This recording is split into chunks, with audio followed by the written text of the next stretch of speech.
Assalamualaikum warahmatullahi wabarakatuh. Kembali lagi di YouTube channel saya, Jeffrey Afriandi. Pada kesempatan kali ini saya akan berbagi informasi kepada rekan-rekan pekerja Indonesia mengenai tanya jawab seputar jaminan kehilangan pekerjaan BPJS Tenagakerjaan dengan Kementerian Tenaga Kerja. Untuk tanya jawab yang pertama yaitu, apabila pekerja yang bermasalah tidak mempunyai bukti PHK dari perusahaan, apakah dapat mengajukan klaim untuk manfaat JKP ini? Pengajuan klaim JKP hanya dapat dilakukan selama pekerja berstatus nonaktif, eligible, serta mampu membuktikan PHK dengan bukti surat PHK dari pemberi kerja atau perjanjian bersama yang telah didaftarkan pada pengadilan. Selanjutnya, apabila tenaga kerja memiliki dua nomor kepesertaan aktif, di mana pada dua kepesertaan aktif tersebut terdapat penonaktifan dalam waktu yang bersamaan, apakah tenaga kerja berhak atas JKP pada masing-masing pesertaannya? Manfaat JKP hanya diklaim dari satu kepesertaan sesuai dengan perusahaan yang dipilih pada awal kepesertaan. Jadi artinya satu NIK KTP hanya bisa digunakan satu klaim manfaat JKP. Bagaimana ketentuan untuk tenaga kerja yang mengalami JKK dan diberhentikan sementara oleh perusahaan? Apakah bisa mendapat JKP? Manfaat JKP hanya diberikan bagi tenaga kerja yang mengalami PHK secara permanen. Bagi tenaga kerja yang mengalami kecelakaan kerja atau sementara tidak mampu bekerja telah mendapatkan manfaat JKK, yaitu santunan bagi tenaga kerja sementara tidak mampu bekerja atau disingkat dengan STMB. Lalu kenapa PKWT tidak mendapatkan JKP saat kontrak berakhir?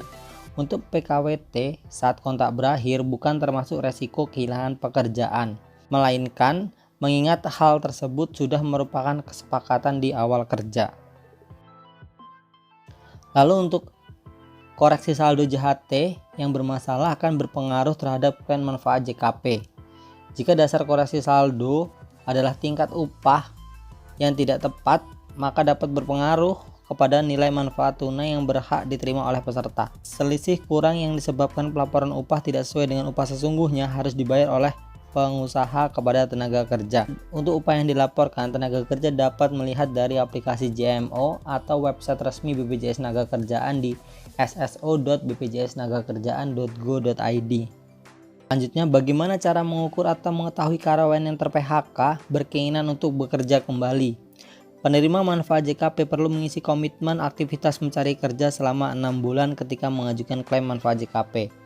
Dan peserta harus melaporkan aktivitas mencari kerja dan pelatihan kepada petugas pengantar kerja baik secara daring maupun luring. Apakah pekerja yang dirumahkan oleh pengusaha selama masa pandemi dapat dikategorikan sebagai penerima manfaat JKP? Untuk permasalahan ini masih dibilang tidak, mengingat karyawan yang dirumahkan tidak termasuk dalam kriteria pekerja yang ter-PHK. Lanjut, apakah manfaat tunai JKP akan diterima penuh sampai dengan 6 bulan? Pemberian manfaat JKP akan dimulai dievaluasi sejak bulan kedua. Jika berdasarkan hasil evaluasi, penerima manfaat tidak melakukan aktivitas mencari kerja maupun pelatihan, maka hak untuk mendapatkan manfaat tunai pada bulan berikutnya akan hilang.